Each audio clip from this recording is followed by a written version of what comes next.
are very largely divided in our convictions about the realities of things. And unless something is done to overcome this division, we will never be able to cooperate in a new world order of thinking. The time has come that we've either got to discover a spiritual value in our own natures and do something about it, or we're never going to be able to build this new world that we so bravely hope to find.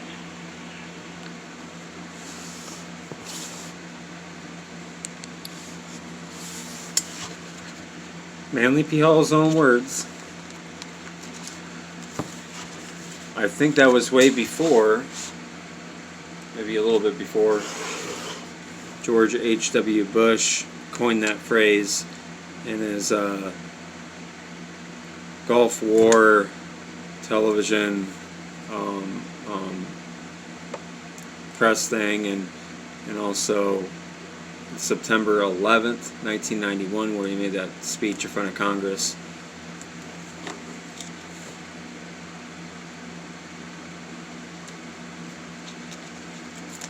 So,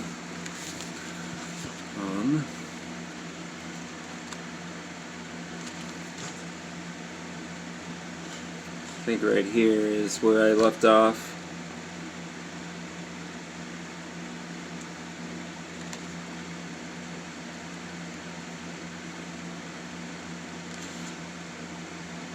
Okay, right here.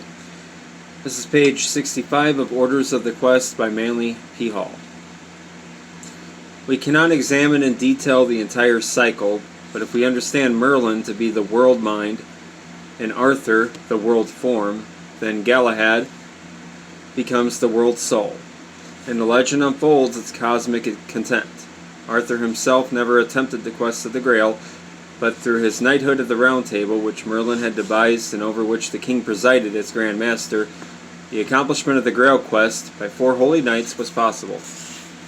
Thus the Round Table becomes the material universe itself, ruled by the Demiurgus, or Demiurgos, the Greek Zeus, presiding over the circle of divinities, the 12 great gods of Olympus.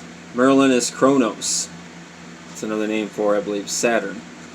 And Galahad is Dionysus. In the esoteric hierarchy, Merlin is the secret doctrine, Arthur the formal structure of the mystery schools, and Galahad the adept, in whose person the mystery of the redemption is revealed.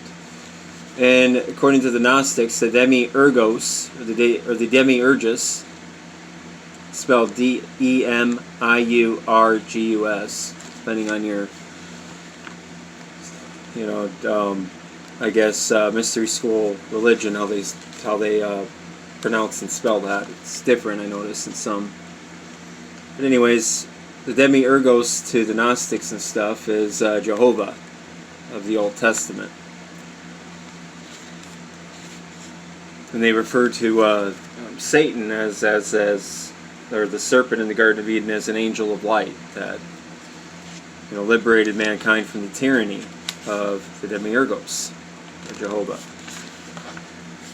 A tabletop supposed to be the Round Table of King Arthur is preserved in the courthouse in the castle at Winchester and was reproduced by Hargrave Jennings in the Rosicrucians, The Rites and Mysteries.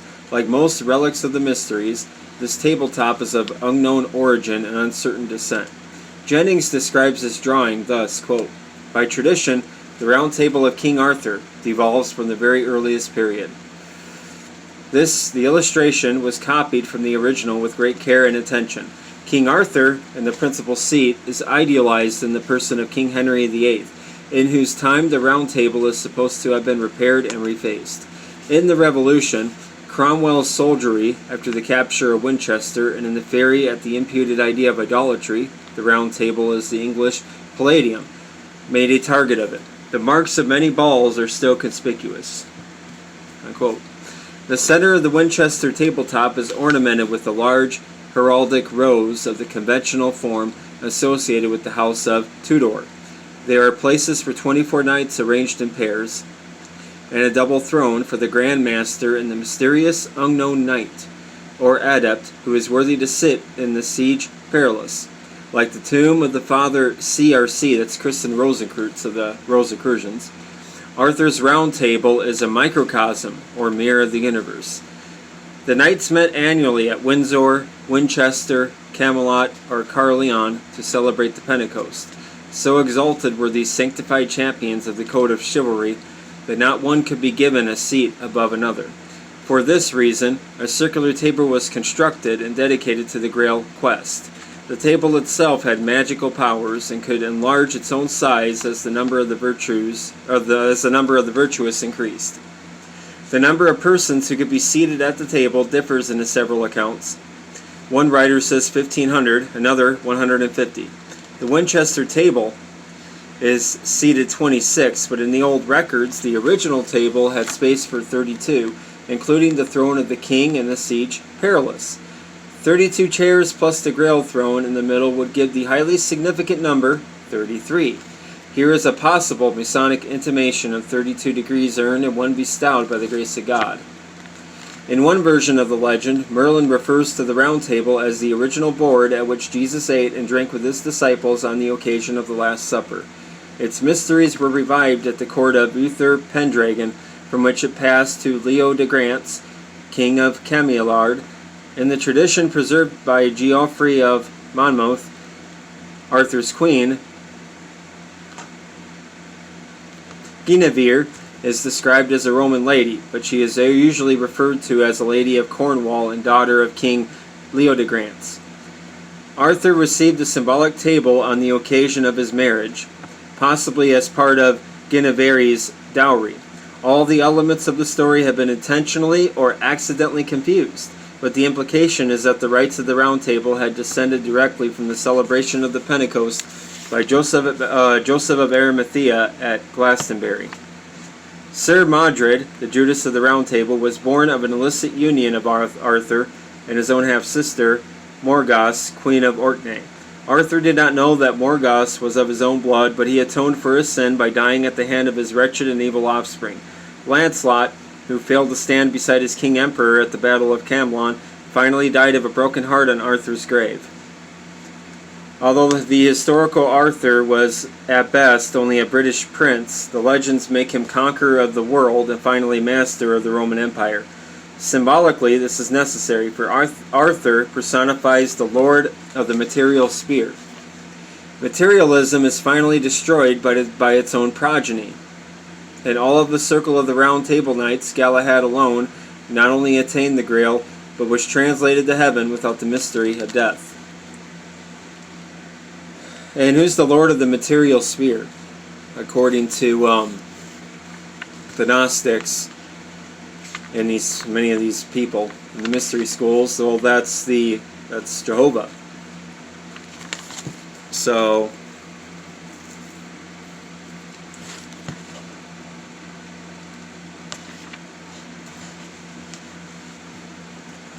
that's interesting. Materialism is finally destroyed by its own progeny. So from the birth of Sir Modred, the same note of inevitable tragedy dominated the theme that hung over the Odinic rites. As the body of the dying Arthur was borne away after the Battle of Camlann, it was left for Sir Bedivere to perform the last rituals of the Round Table. He carried the sword Excalibur to the shores of the lake and threw it far out over the water. A hand rose from the deep and, grasping the blade, carried it beneath the waves. The sword is the power of the will, human and divine, which returns to space from whence it came in the day that it is called, quote, the twilight of the gods, unquote.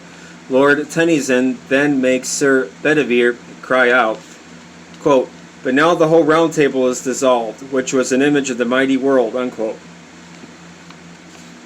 There are several accounts of the discovery of the grave of King Arthur. The most authentic of these records are those of Giraldus Cambrensis, who was present on the occasion, and William of Malmesbury, who lived at the time. When Henry II visited Wales, he learned from an ancient British bard that King Arthur had been buried at Glastonbury, and that strange pyramid monuments marked the grave. The king approached the monks of the abbey and further told them of a report that the remains of Arthur had been deeply interred, not in a stone tomb, but in a hollowed oak tree. An excavation was made between two pyramids or columns standing in the cemetery of the abbey. Under a stone was found a leaden cross, which Giraldus says he actually held in his hands.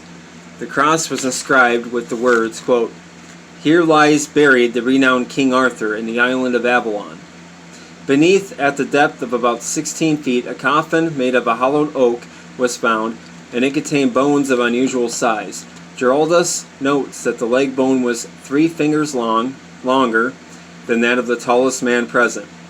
The skull also was large and revealed the marks of 10 wounds. 9 of these had concreted, but the 10th, a large and clean cleft, apparently was the mortal blow. The remains of Guinevere were found on the same occasion, and also those of Modred, Arthur's son and slayer.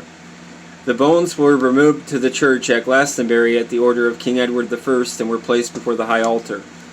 This king visited the abbey in 1276 and had the shrine of Arthur opened. After burying the remains, Edward caused the bones to be folded into a magnificent shroud and had them replaced with deep reverence. According to one historian, the 3 bodies were buried in the same tomb, one above the other, with King Arthur beneath the other 2. According to Thomas Gale, Glastonbury was anciently surrounded by marshes and was called the Island of Avalon, that is, the Island of Apples, from the old British word Abel. When Arthur was stricken by Modred on the field of Camelon, it is reported that he was carried to the Isle of Avalon to be healed of his wounds by Argant the Fair, or Arganti the Fair, Argante. Gale, quoting Matthew at Paris, says, quote, "We do not know how he died, but as he is said to have been buried in the Abbey Church of Glastonbury with an epitaph in this manner, so we believe him to remain there still, whence the line, 'Here lies King Arthur, a king that was and a king to be,' for some of the race of the Britons believe that he will live again and restore them from a state of servitude to liberty." The epitaph supplies the last and most vital element in the compound of the culture hero. The hero of the world cannot die. He may retire to his tomb to sleep and to wait, but like Charlemagne and Barbarossa, he will return to lead his people and reestablish the Golden Age. And they're another name for the Golden Age, that's another name for the New World Order. The Golden Age. He is always identified with a glorious time long past and a glorious time to come. The culture hero is the personification of the secret hopes and aspirations of the nation which invents him or bestows his qualities upon some historical personage. He is the immortal mortal. He dies many times for his people, and yet by enchantment he forever lives. It will not require a great deal of reflection to discover in the legend of Arthur the conventional form of the Oedip tradition. The story is finished long before Merlin the Wise had been captured in the spell of Vivian and no longer guarded the destiny of the Round Table. Out of the threads and remnants of this splendid mystery was fashioned the Order of the Garter. In the chapel of St. George, the Knights of Christendom extended and overlapped their swords to form a brilliant star of gleaming steel. Once they had the Black Book, which told the secrets of the divine right of kings, but one day the book vanished from among them. This Black Book was the sacred writing of Hermes on the conduct of princes, the constitution of a united world. The constitution of a united world, I'll repeat that again. All that remains is the chain of the garter, with its pendant of St. George, the dragon slayer, the white and the red roses, and the motto, "Evil be to him who thinks evil," on a narrow band of ribbon. Dante Alighieri.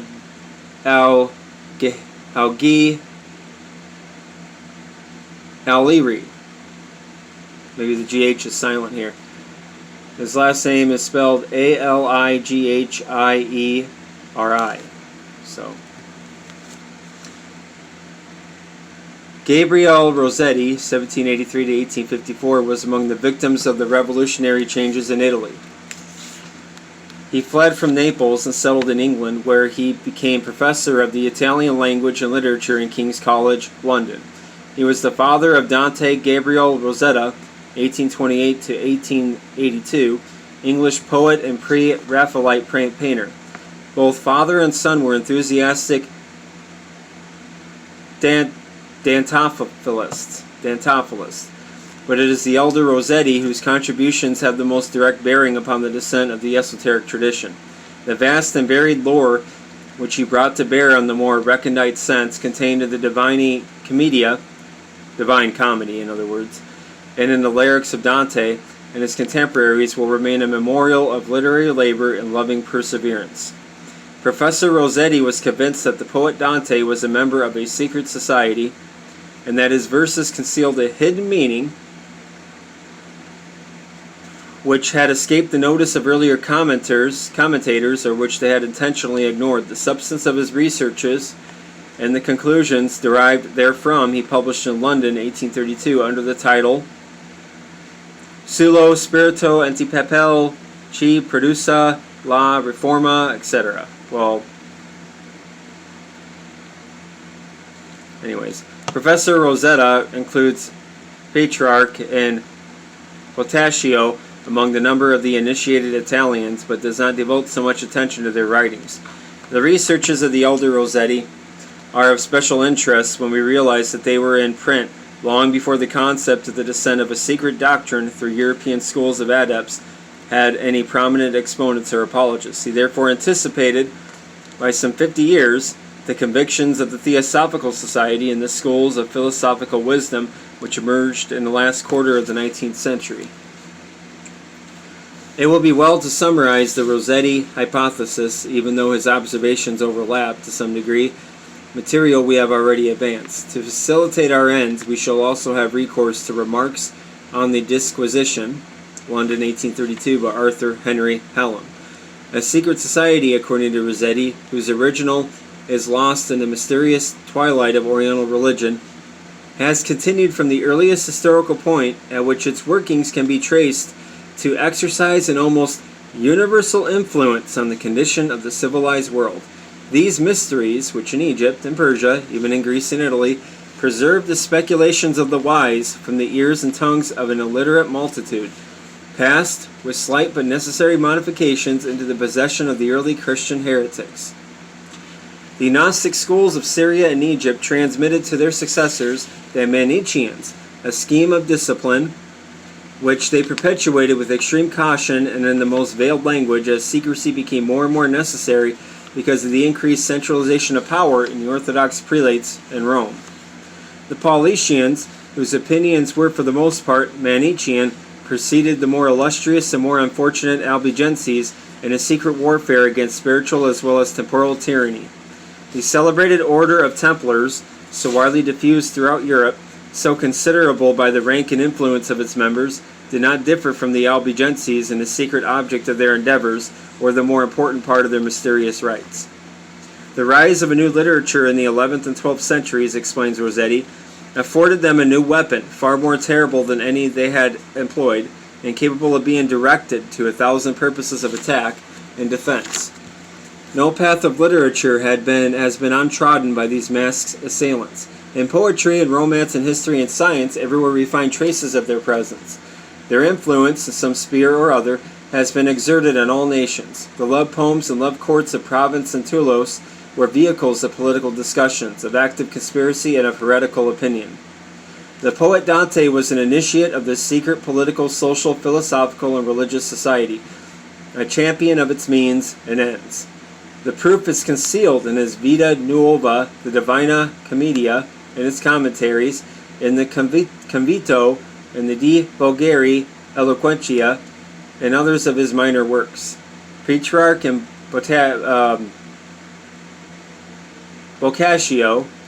that's Boccaccio, were agents of the same mysterious institution, and its rites and secrets can also be discovered by those having the proper key to the confused writings of Baron Emanuel Swedenborg. Needless to say, the Sullo Spirito created a minor tempest in the intellectual world. Arthur Hallam, speaking for all the skeptics, pronounces the ideas which it contains interesting, ingenious, and possible. Let us bear in mind, however, that Professor Rossetti, himself a political exile, was nourished from childhood upon the pabulum of Italian socialistic idealism and secret assemblages. Socialism.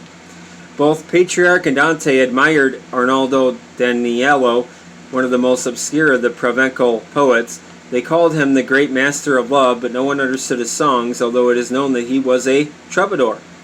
It is impossible to examine La Roma de la Rose without realizing that it refers to an esoteric fraternity.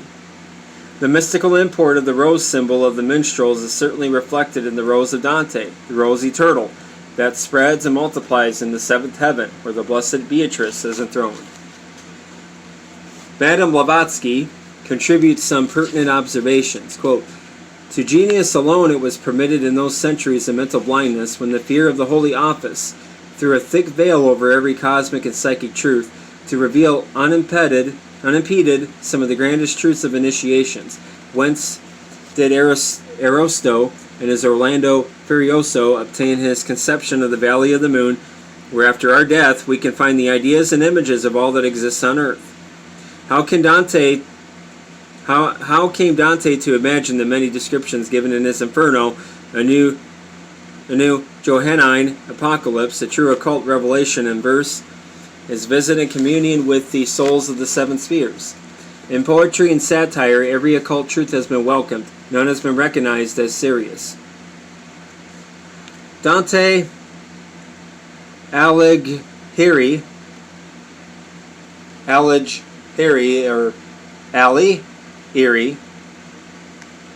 spelled Alighiri, 1265 to 1321, was born in Florence of a respectable but not especially illustrious family. Little is known of his early life except that he met the little girl whom he called Beatrice when he was about 10 years old, and she was in her 9th year. It has seemed reasonable to assume from Dante's poetic works and his letters that his infatuation for Beatrice was the dominant personal emotion in his life. She selected Simon de Bardi for a husband, however, and died before reaching middle age. In 1292, Dante married, and the union was blessed with 2 sons and 1 or 2 daughters. Although Dante involved many of his acquaintances and enemies, at least indirectly in his poems, no line or passage has been found which seems to allude to his wife. Beatrice remains to the end the mistress of his heart and soul. For his involvements in the political conspiracies of the day, Dante was exiled from his beloved Florence and spent the closing years of his life at Ravenna. He died of a fever, consoled by the mystical philosophy which had come to dominate his entire mind. Although Dante's fame is derived principally from his Divina Commedia, for our purposes the Vita Nuova links him most closely to the mystical speculations of the troubadours. The Vita Nuova explains how the poet, meaning Beatrice, while still a child, concealed his true love, mystical adoration, by inventing a false love, human affection. Later, after Beatrice had died, she appeared to him in a vision, persuading him to devote his life to study and reflection, thus proving his eternal devotion. Quote, we should certainly feel grateful, wrote Hallam, unquote, for any theory that should satisfactorily explain the Vita Nuova.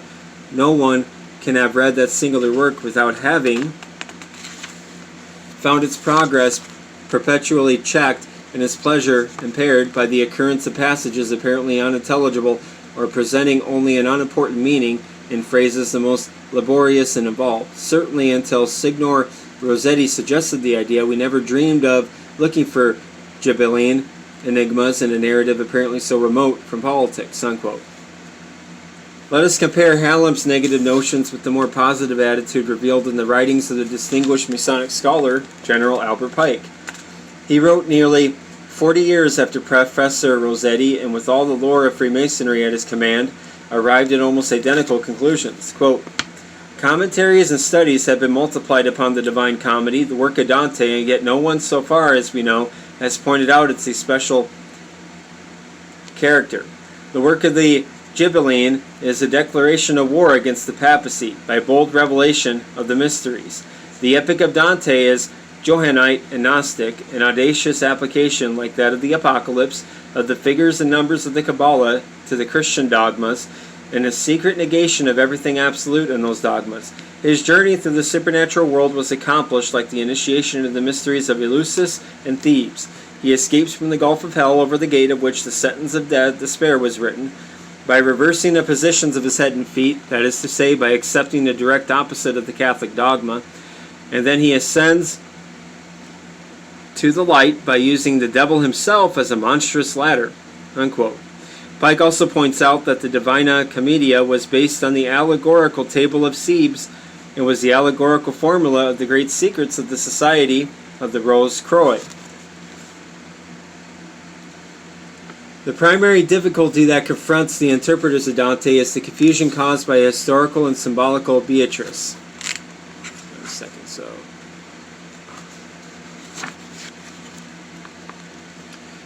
Unimaginative commentators cannot appreciate the entirely reasonable process of using an actual person to personify a spiritual truth. Yet Dante's personal acquaintance with the lady was slight, and his use of her in his mystical writings occurs only after her death. Certainly Dante did not intend to imply that he actually wondered about heaven and hell with Virgil as an all-sufficient guide. If the poet could involve himself in an allegory, why could he not also involve Beatrice? Nor is it more difficult to include Petrarch's passion for his mysterious Laura or Boccaccio's erotic devotions in the same category. We concede that the transcendental import of Boccaccio's Decameron is not immediately apparent, but neither are the true meanings of Don Quixote de la Mancha. Don Quixote, that's Quixote, Dela, that's Dela, Mancha, Mancha, in Gulliver's Travels. We agree with Bacon that he who cares for nothing but resemblances finds them in every hole and corner and takes them on trust when he cannot find them. We must not build too much upon the uncertain foundation of coincidence, but on the other hand, we cannot afford to overlook circumstantial evidence when it is present in sufficient amount. And I agree wholeheartedly. There is circumstantial evidence right here in the rest of these books that I've been reading that the New World Order and the Illuminati are real. So that there is a conspiracy involving the secret societies to bring in a New World Order according to their own writings. And Manly P. Hall is in agreement of that. There can be no reasonable doubt that the mystical rose of Apuleius, the alchemical rose of Flamel, the troubadour rose of Jean de Meung, and the cosmic rose of Dante grew on a single stem. Dante was certainly an initiate of the interior empire of the poets, and his allegories are no more fantastic than Trajano Boccalini's description of the universal reformation of mankind. Beatrice is the virgin of the world, and like the dark lady of the Shakespearean sonnets, represents eternal truth for which all men pine away in hopeless adoration. Yet, inspired by this unattainable perfection, each embarks upon a knight errantry of noble purpose. The fair maiden in distress, who must be rescued from giants, ogres, dragons, tyrants, is humanity itself, the sole collective, victim of the conspiracies of church and state. So, they want to claim to save us from church and state, but yet we'll be under a whole new tyranny. It'll be a whole new church and state. It'll be an enslavement under their church and state. So, yeah. So it would be either out of the fire and into a frying pan, or from the frying pan into the fire. But either way, you're going to get burned.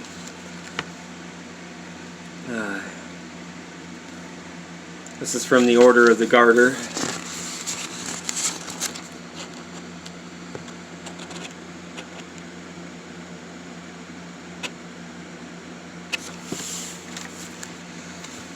The Chancellor's badge, the rose emblem of the Brotherhoods of the Quest, is represented surrounded by the band of the Garter and the motto of the Order. So, I'm going to make part 2 of this.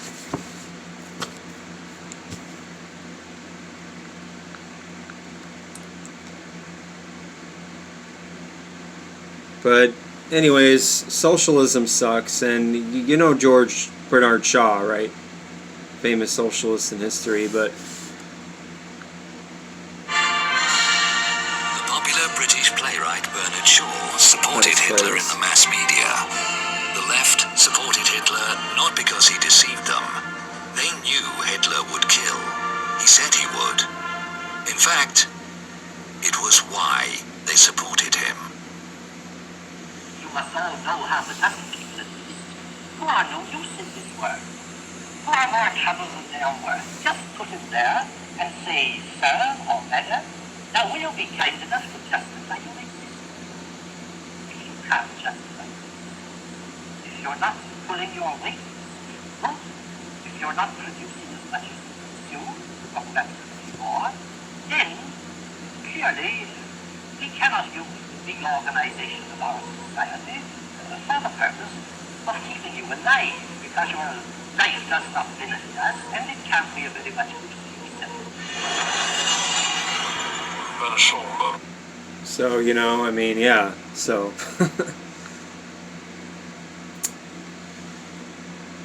Yeah, socialism sucks, and,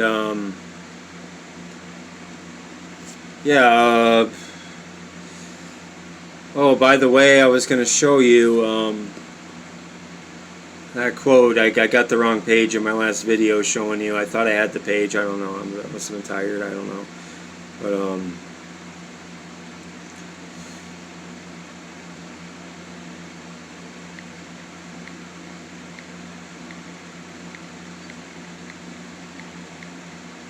let me,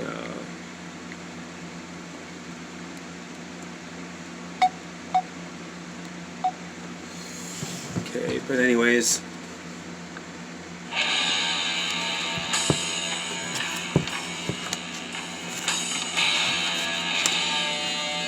Manly P. Hall, his own words.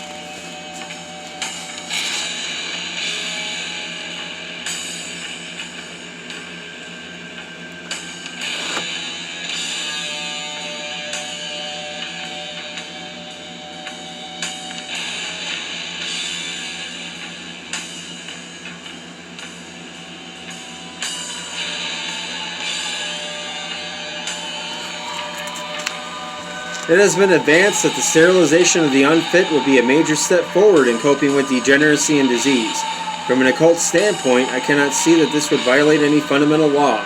In the first place, it would improve the general tone of society, giving a better grade of entities opportunities to incarnate.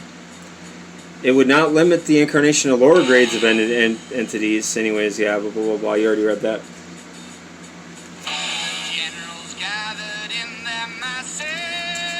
A wider teaching of the principles of eugenics and birth control, particularly among poorer people of society, can only result in better homes and better advantages for both parents and children.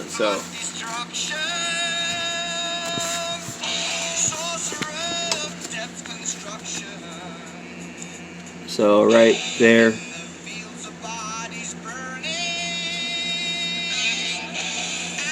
There you go. So any pro Manly P. Hall people ever stumble upon these videos, yeah, there you go in your face, because he was a tyrant. So, yep, and my views and stuff isn't that big on these videos, and I guess I can kind of understand it. It's not really